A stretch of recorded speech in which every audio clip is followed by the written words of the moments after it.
सियासतदान लोग की विरासत है। दहशतगर्दी, आतंकवाद पॉलिटिशियंस की विरासत है। क्यों?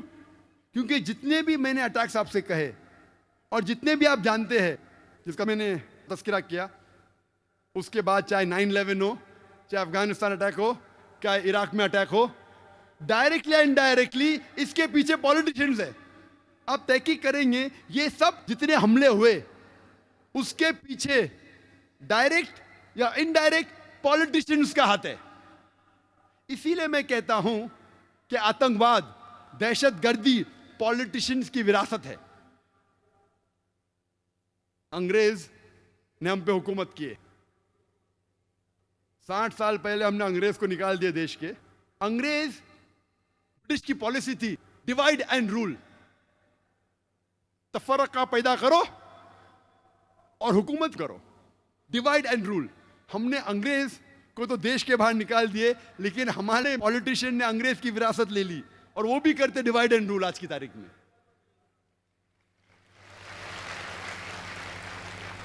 आप हिंदुस्तान की तारीख पढ़ेंगे, आज हिंदुस्तान सबसे अव्वल मुल्क है, सबसे अव्वल देश है जिसमें सबसे ज्यादा कम्युनल राइट्स, सबसे ज्यादा मजहब के नाम पे दंगे फसाद होते हैं। सबसे ज्यादा दंगे फसाद अगर कोई मुल्क में होता है इस दुनिया में, वो हिंदुस्तान। इसके जिम्मेदार है सिर्फ पॉलिटिशियंस। अक्सर आप देखेंगे हर दंगे फसाद के पीछे अक्सर मजहब का नाम है, अक्सर हिंदू मुस्लिम है, कभी कभी हिंदू क्रिश्चियन है। अक्सर मजहब को आपस में लड़ाते हैं, काहे के लिए? अपने वोट बैंक के लिए, अपने गद्दी को बचाने के लिए, अपने सीट हासिल करने के लिए वो बेगुनाह इंसानों को आपस में लड़ाते हैं। इसीलिए मैं कहता हूं, मेरी नजर में दहशतगर्दी, आतंकवाद पॉलिटिशियनों की विरासत है।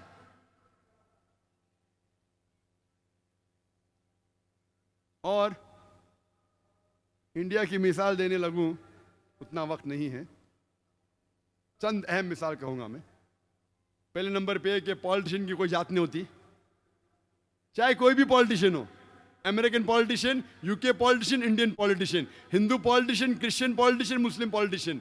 अक्सर पॉलिटिशियन वो लोग रिस्पॉन्सिबल है जितने भी राइट्स होते हैं, अक्सर। इसीलिए एक शख्स ने कहा था कि politician they add fire to the fuel, वो चिंगारी लगाते हैं ईंधन में चिंगारी। मैंने बोला नहीं, पॉलिटिशियन लोग they don't add fire to the fuel, they add fuel to the fire. वो ईंधन डालते हैं आग में।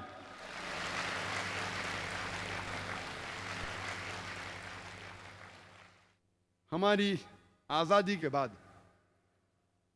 ही पॉलिटिशियन का जिक्र कर सकता ना। आजादी के पहले तो करते थे हुकूमत अंग्रेज।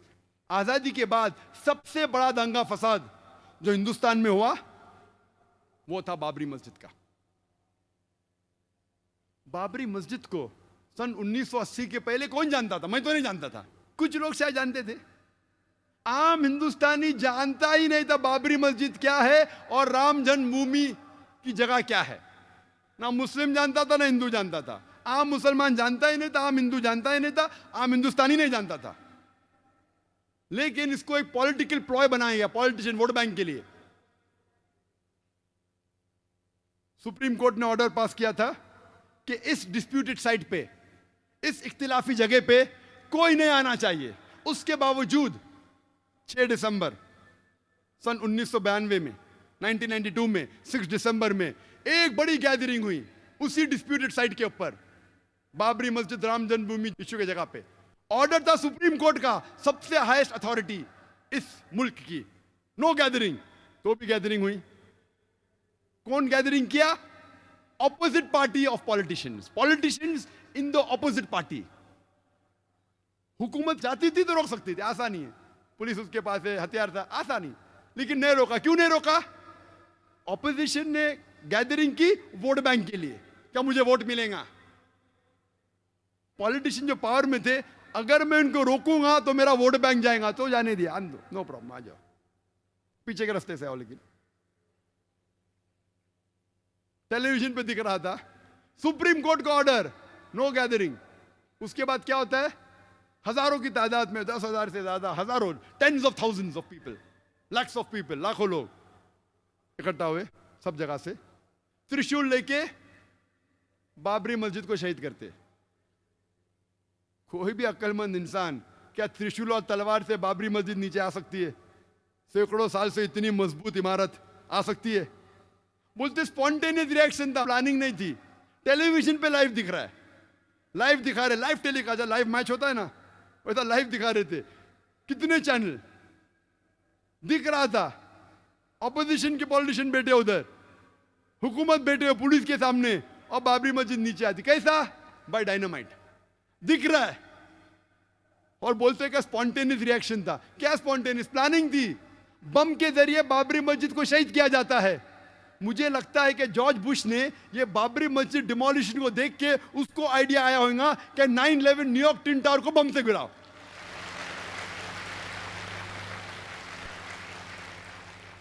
नाइन 11 पे मुझे ज्यादा तकरीर नहीं करने का है, वो 9/11 तो इतना बड़ा, कम से कम 10 तकरीर कर सकता हूं मैं 9/11 के ऊपर, जॉर्ज बुश के ऊपर। लेकिन मुझे लगता है उसको आइडिया मिली बाबरी मस्जिद से। जिस तरीके से बाबरी मस्जिद को बम से गिराया गया और कहा गया कि स्पॉन्टेनियस रिएक्शन था, उसी तरीके से बम से गिराया ट्विन टावर को और कहा गया कि प्लेन ने मारा। चाहे तो इंशाल्लाह क्वेश्चन आंसर में टाइम रिया तो कहूंगा। क्या होता है? इमीडिएट सारे हिंदुस्तान में दंगे फसाद होते। दंगे फसाद होने के बाद एक्शन का रिएक्शन होता है, हजारों लोग मारे जाते, हजारों लोग का कत्ल होता है सारे हिंदुस्तान में, अक्सर मुसलमान। और खुसूसन बॉम्बे में बाबरी मस्जिद डिमोलिश की कौन जिम्मेदार?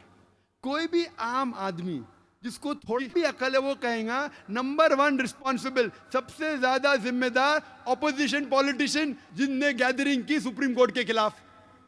नंबर 2 जिम्मेदार जो पॉलिटिशियंस पावर में थे, वो रोक सकते थे लेकिन नहीं रोका। क्यों? वोट बैंक जाएगा, उसके वजह दंगे फसाद होते। दंगे फसाद में पुलिस चाहती दंगे फसाद को रोक सकती।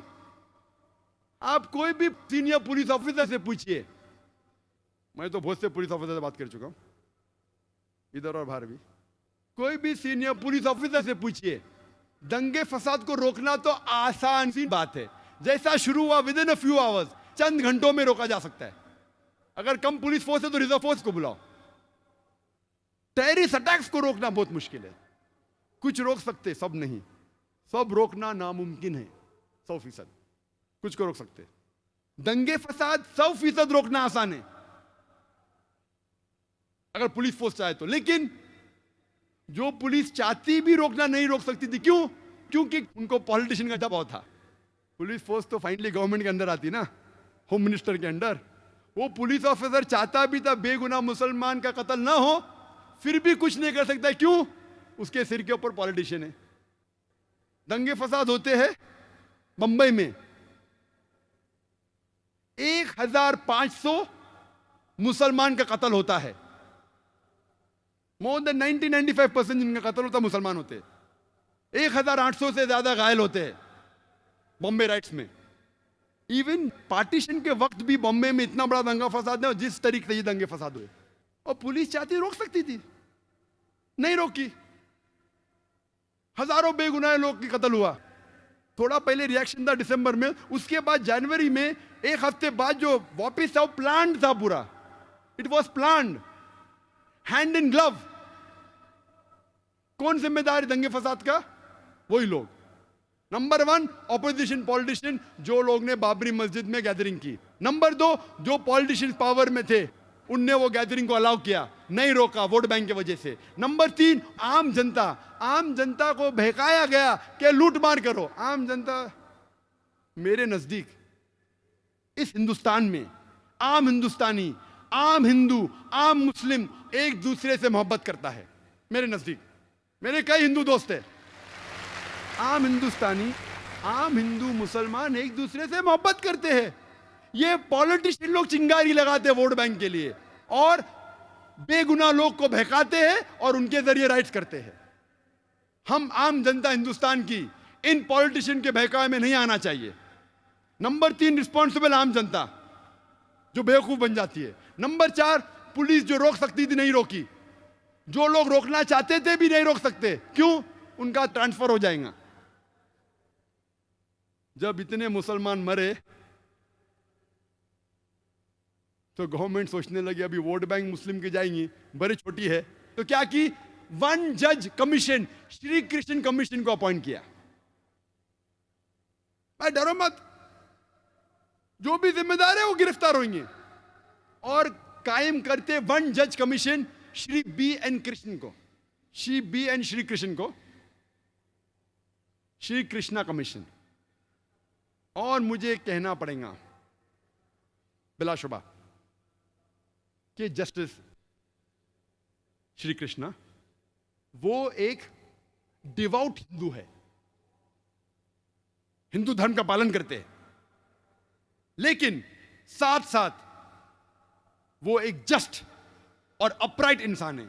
साथ साथ वो एक ईमानदार और अदल के इंसान है, नागरिक है। हमें गर्व है उसके ऊपर। जस्टिस श्री कृष्णा अकेला 1 मैन कमीशन, वो क्या करता है? वो तहकीक करने लगता है कि जिम्मेदार कौन है। रिपोर्ट बनाते 2 वॉल्यूम में।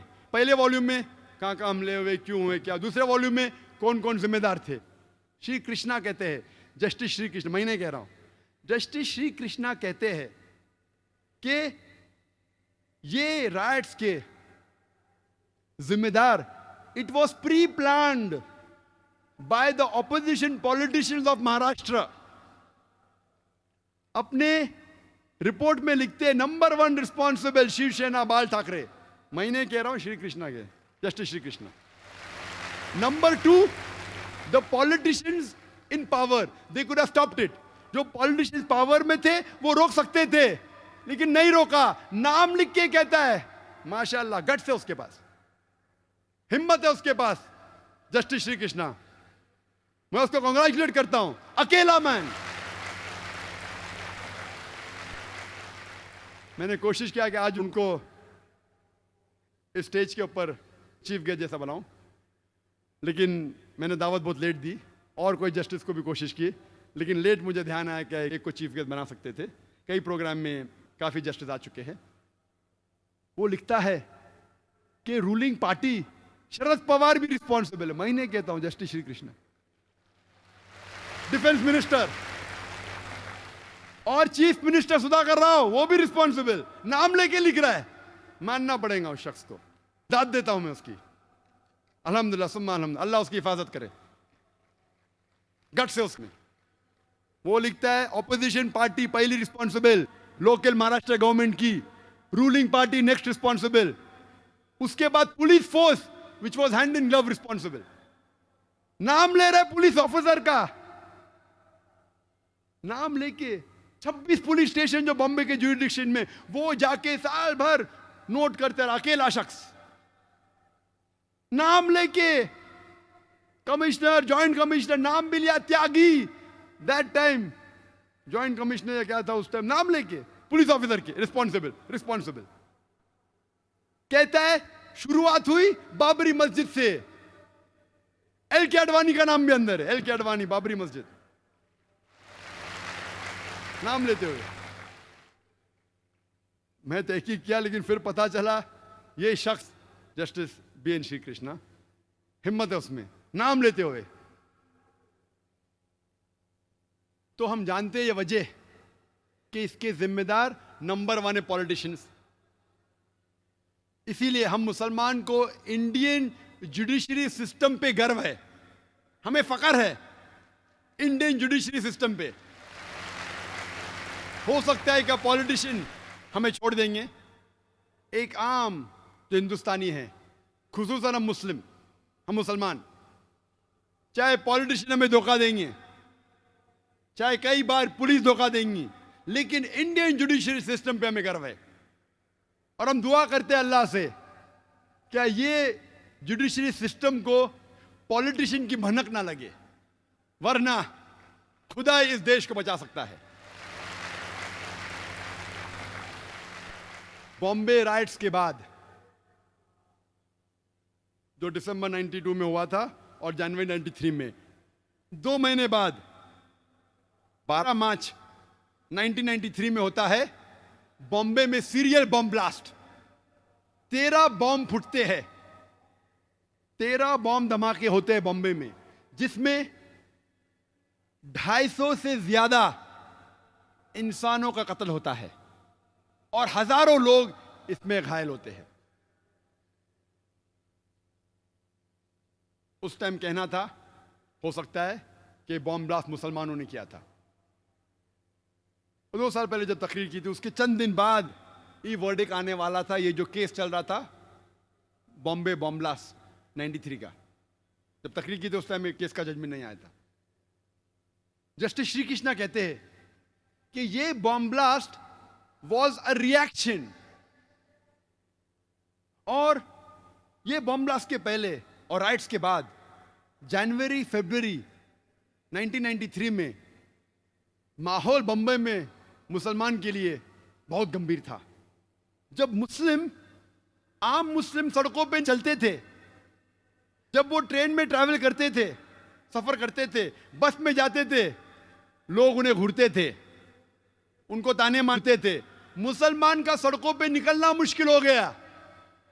बॉम्ब ब्लास्ट होने के बाद हालत बदल गई।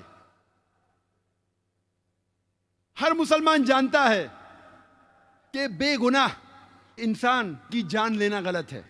इस्लाम नहीं सिखाता है कि आप बेगुनाह लोग को कत्ल करो। अक्सर मुसलमान जानने के बाद कि ये बॉम्ब ब्लास्ट जो हुआ बंबई में 1993 मार्च में गलत था, गैर इस्लामी था, फिर भी अक्सर मुसलमान खुश हुए। कम से कम हम सिर उठा के चल तो सकते हैं। जस्टिस श्री कृष्णा कहते it was a reaction of the Muslims. और इसके केस के बारे में बाद में हम जिक्र करेंगे, लेकिन यह कहना जरूरी है कि आप कोई बेगुनाह गैर मुस्लिम का कत्ल नहीं कर सकते, क्योंकि कोई और गैर मुस्लिम ने आपको तकलीफ दिया और आप कोई और गैर मुस्लिम को तकलीफ देंगे, यह बिल्कुल अन इस्लामिक है। ये जो 250 लोग मरे बंबई में बॉम्ब ब्लास्ट के जरिए, उसका जिम्मेदार कौन लोग? वही लोग जो बाबरी मस्जिद के अंदर ऑपोजिशन पार्टी ने जो गैदरिंग की, नंबर 1। नंबर 2, क्यों ऑपोजिशन ने की? वोट बैंक के लिए। नंबर 2, पॉलिटिशियन जो पावर में थे जानबूझ के नहीं रोका, नहीं तो सीट चले जाएंगी, वो रिस्पॉन्सिबल है। नंबर 3, आम जनता जो पॉलिटिशियन के बहकावे में आ गई। नंबर 4, जो पुलिस रोक सकती थी नहीं रोकी। नंबर 5, जो लोग ने राइट्स किए दिसंबर 92 और जनवरी 93 में, वो लोग रिस्पॉन्सिबल थे। महाराष्ट्र के पॉलिटिशियन, रूलिंग एंड ऑपोजिशन, वही लोग, सदर सबके पॉलिटिशियंस। आप आमतौर पे कोई भी दंगे फसाद के बैकग्राउंड में जाओ, डायरेक्टली एंड इनडायरेक्टली, जो भी टेररिस्ट अटैक्स है, directly and indirectly, almost all, अक्सर सभी के पीछे पॉलिटिशियंस का हाथ है।